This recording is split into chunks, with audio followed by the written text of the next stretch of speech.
Hay formas de vivir con alguien que no son vivir con alguien. Hay conversaciones que ocurren en las que solo una de las dos personas sabe completamente lo que se está diciendo. Hay cenas. Hay buenas noches. Hay los gestos pequeños de la cotidianidad compartida que desde afuera parecen exactamente lo que siempre han parecido. Y hay una persona en ese espacio que lleva tiempo sabiendo algo que la otra persona cree que no sabe. Yo fui esa persona durante 3 años. 3 años de vivir bajo el mismo techo con alguien que creía que su secreto estaba seguro. No lo estaba. Pero para entender por qué guardé lo que sabía durante 3 años necesito contaros lo que descubrí. Y por qué descubrirlo no fue el final de la historia sino el principio de la parte más complicada. Llevaba 6 años con Marcos cuando empezó el periodo de los 3 años. 6 años que yo creía que eran de una cosa y que resultaron ser de algo más complejo. No porque todo hubiera sido mentira, sino porque las relaciones largas tienen capas y algunas de esas capas se revelan solo cuando algo las expone de una forma que no pueden seguir siendo ignoradas. Lo que expuso la capa que no sabía que existía fue completamente accidental. Un domingo por la mañana. Marcos dormía todavía. Yo estaba haciendo café. Su ordenador estaba abierto en la mesa de la cocina de la forma en que quedan los ordenadores cuando alguien los ha dejado por un momento con la intención de volver. No busqué nada. Pero la pantalla estaba encendida y lo que había en la pantalla era visible antes de que yo pudiera decidir si quería verlo o no. Era una conversación. Con alguien cuyo nombre no reconocí. Las primeras líneas que leí antes de apartar la vista me dijeron suficiente para entender que lo que había en esa pantalla no era una conversación de trabajo ni una conversación de amistad en ningún sentido que pudiera interpretarse de otra forma. Me alejé del ordenador. Me quedé de pie en la cocina con el café en la mano sin beberlo. Escuché a Marcos moverse en el dormitorio. Y cuando entró a la cocina le dije buenos días con la misma voz de siempre y le puse el café que había hecho y la mañana continuó exactamente como habrían continuado cualquier otra mañana de domingo si yo no hubiera visto lo que había visto. Esa fue la primera decisión.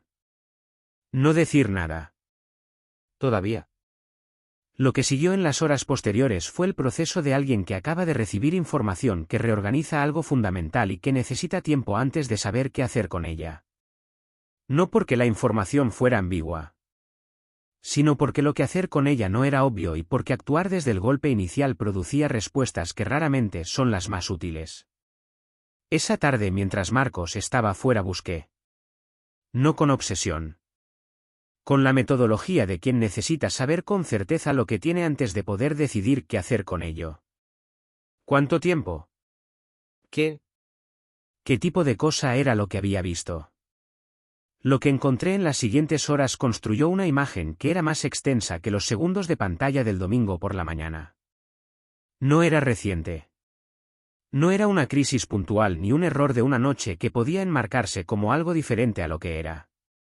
Era algo que tenía su propio tiempo. Sus propios patrones.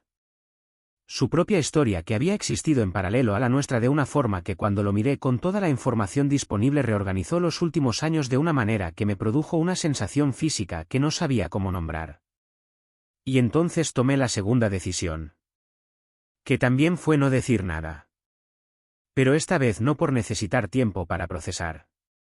Por otra razón que tardé más en entender completamente. Necesitaba saber si Marcos iba a decírmelo él. No como trampa.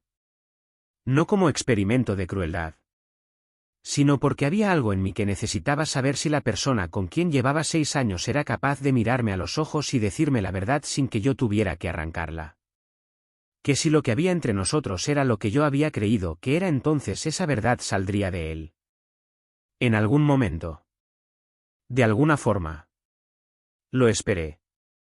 El primer mes fue el más extraño.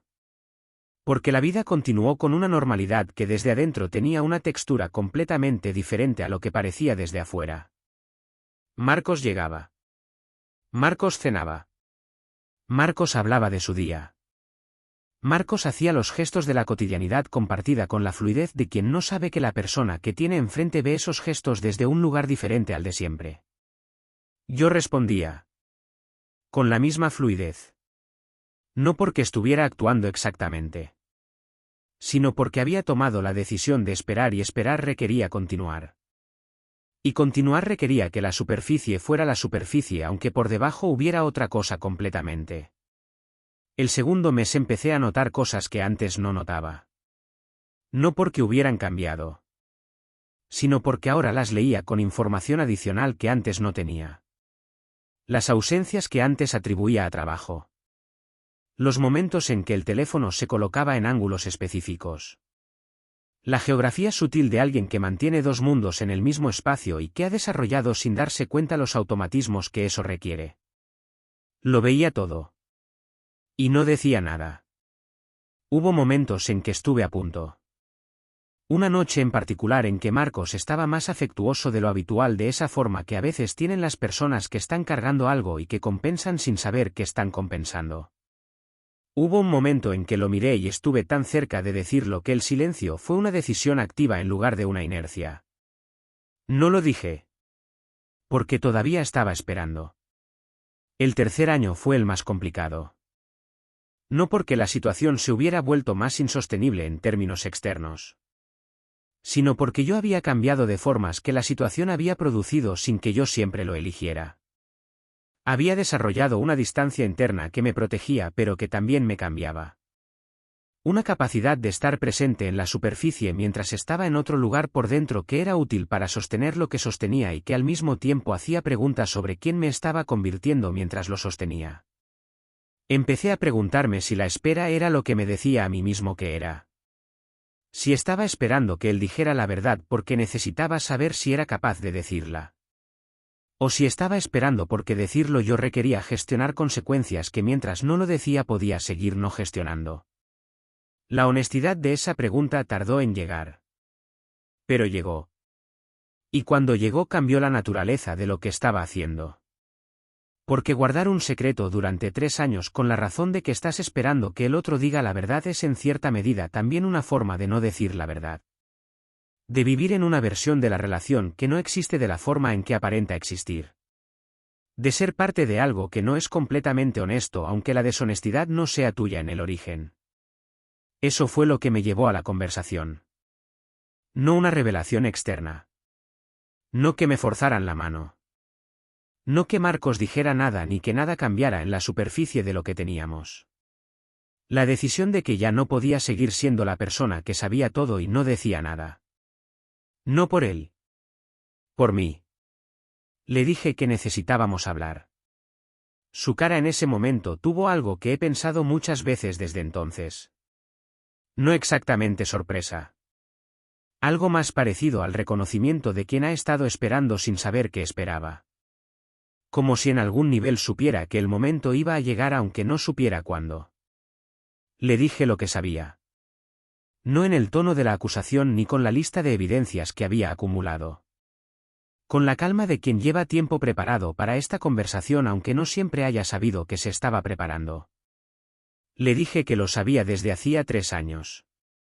El silencio que siguió a esa frase fue de los que cambian la temperatura de una habitación. Marcos me preguntó por qué no lo había dicho antes. Y ahí estaba la pregunta que yo mismo me había estado haciendo en los meses anteriores. Le dije la verdad. La que había tardado tiempo en ver completamente. Que al principio había esperado porque quería que él lo dijera. Que luego había seguido esperando por razones que tenían más que ver con lo que yo no quería gestionar que con lo que él necesitaba decir. Que los 3 años no habían sido solo espera. Habían sido también una forma de no enfrentar algo que era difícil de enfrentar. Que eso también era deshonesto aunque la deshonestidad original no fuera mía. Marcos escuchó todo eso. Y no respondió con la defensa que yo había esperado a veces que produciría esa conversación. Respondió con algo más parecido al agotamiento de quien lleva tiempo cargando algo que ya no puede sostener del todo. Me dijo que lo sentía. No con el detalle que esas palabras merecían. Pero lo dijo. Y en ese momento algo que había estado en tensión durante 3 años encontró finalmente el punto donde podía empezar a resolverse. No de forma limpia. No de golpe. Pero podía empezar. Lo que pasó con nuestra relación después de esa conversación no tiene una resolución que quepa en un párrafo porque todavía está en proceso. Lo que sí puedo decir es que lo que existe ahora entre los dos es más honesto de lo que era antes del domingo por la mañana, aunque lo de antes pareciera más tranquilo desde afuera. Y lo honesto, aunque sea difícil, siempre es mejor base que lo cómodo construido sobre algo que no existe. Lo que aprendí de los 3 años tiene varias dimensiones. La primera es sobre la información y lo que uno hace con ella cuando llega de formas que no pidió. Que recibir información sin buscarla no te da automáticamente un plan. Te da un dato. Y lo que haces con ese dato es una decisión que tiene sus propias implicaciones independientemente de cómo llegó el dato. La segunda es sobre la espera como estrategia y como evasión. Que a veces son la misma cosa disfrazada de razones diferentes. Que la diferencia entre esperar porque es lo correcto y esperar porque es lo cómodo no siempre es visible desde adentro. Que verificar cuál de las dos está ocurriendo requiere una honestidad consigo mismo que es más difícil que cualquier conversación externa. La tercera es sobre el coste de saber sin decir. Que no es neutro. Que cambia a la persona que lo hace de formas que no siempre son visibles en el momento pero que se acumulan. Que vivir con información que la otra persona no sabe que tienes produce una asimetría que aunque no sea de tu creación acaba siendo parte de lo que eres en esa relación. Y la cuarta es sobre cuándo hablar. Que el momento correcto no siempre es el inmediato. Pero que el momento incorrecto es el que nunca llega porque siempre hay una razón para que sea mañana. 3 años bajo el mismo techo. Sabiendo lo que sabía. Y lo que me enseñaron no fue sobre él. Fue sobre mí. Sobre quién quiero ser cuando tengo información que incomoda. Sobre lo que la honestidad requiere no solo hacia los demás sino hacia uno mismo. Sobre la diferencia entre guardar algo con propósito y guardarlo porque no estás listo para las consecuencias de soltarlo. Eso es todo. Gracias por escucharme.